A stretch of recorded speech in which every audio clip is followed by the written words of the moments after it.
Tram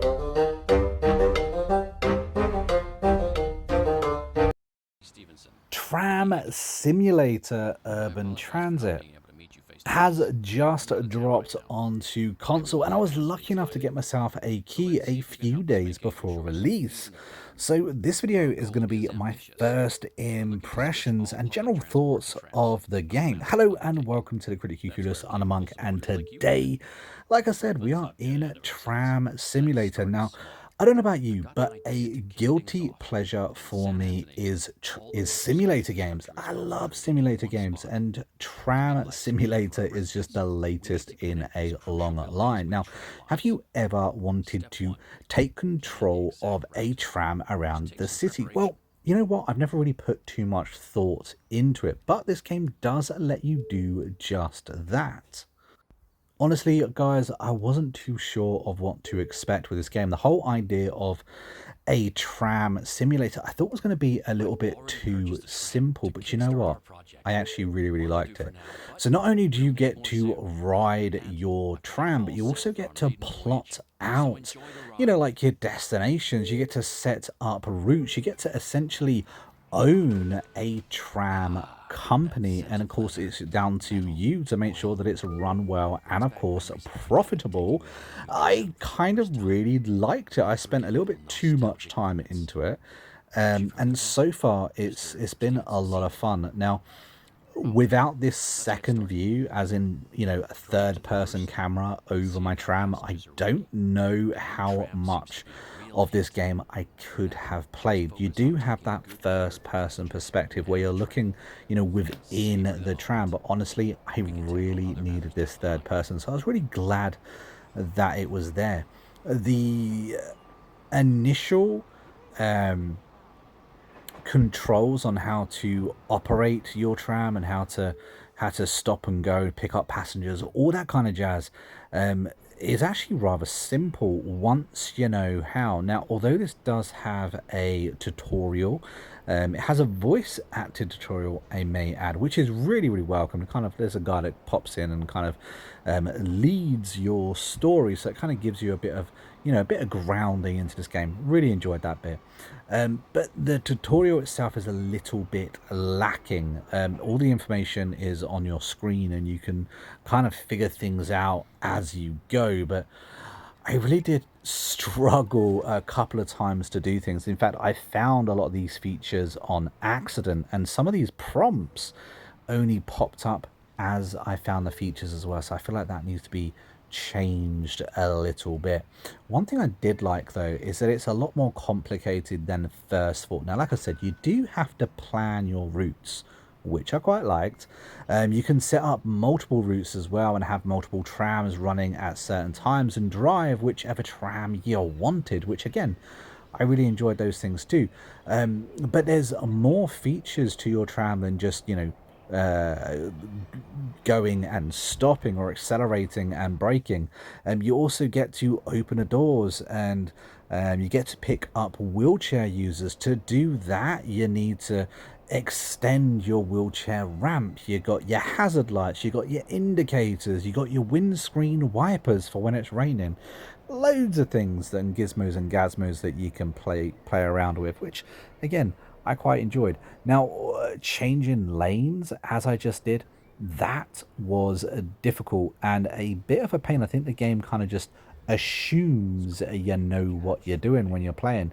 Now, this is part of a pack. There are a few of these simulator games, so if you have played the others before, then I'm sure you already know a little bit of this. But if this is your first, dipping your toes into this whole transit simulation type of game, then yeah, I found it a little bit tricksy, but I really enjoyed what I have played so far. Is it worth the money? There's definitely enough hours here. Isn't necessarily the biggest game, but it is one that I feel like you can play on repeat, and there's multiplayer as well. Up to 4 of you can, play the game at one time. I wonder just how chaotic that could actually get if you're all on, the same system. One thing I was worried about was this was going to be far too small. The map itself, surprisingly big. Lots of different areas to unlock, so I was quite happy with that. Now, if you don't know what you're doing, it can be a little bit problematic. I found the fact that you can't reverse difficult if you missed your turning, and it's very, very easy to kind of just, go 20 miles an hour or go, I think 50, 60 miles an hour may be the top speed I've managed to actually go. But in other words, you completely miss your turn and you're gonna have to do a circuit and try and figure out how to get back to the stop that you were supposed to get on. I found it a little bit tricksy. One of the features I did actually like though, however, is that you're not actually locked onto the tram. You can move around, you can do a few other things, you can get to A and B. There's a few things you have to do in order to, stepping out of the driver's seat. One of the things I liked, however, is checking to see if people had a ticket. More often than not, I normally found at least one person that was skipping fares, and you can find them on the spot, and it's a good way to earn extra cash and extra income. It's a small feature, but it's one that I actually, I really liked. So I was glad that it was there. Honestly, I walked into this game with a completely open mind. Simulator games are relaxing. That's kind of their purpose, if you ask me. That's what they're supposed to do. You're supposed to just chill and just completely engulf in what the game is trying to do. I feel like this game does a fantastic job in allowing you to do that. It can get complicated, and there are different modes, different levels, different difficulties that you can play this game on. So if you want to fully immerse and have like a really difficult kind of driving experience, having to do everything to the letter, then it does actually allow you to do that. Like I said, I feel like there is a little bit of a learning curve with this game, and it's that learning curve that kind of stops you from enjoying it when you very first start. I feel like after an hour or so in, once you understand the prompts, once you've gone through and understand some of the basic controls, it's really enjoyable, and one, like I said, you can kind of see yourself kind of slip into and just play passively, which is kind of cool. It definitely has repeat factors. But of course, the general loop of this game is setting up a tram business. You have to try and make it profitable. You have to try and plan your destinations and your routes out well. There's different cycles. There's a day cycle, a night cycle, and you can plan different routes accordingly, which was really cool. You can also decorate and customize your tram, which again is really cool. There's a few different trams that you can buy and design. Not a lot, but there's enough to kind of give you something. When it comes to actually customizing your tram, that's actually pretty good. You've got a few different features where you can change the color, the basic color, and then you've got just actual wraps. So you've got preset designs. You've also got advertisements that you can stick on your trams as well. Again, these little things I really like. I love the fact, player agency and giving you guys a little bit of control over your business. I like those things. Really cool.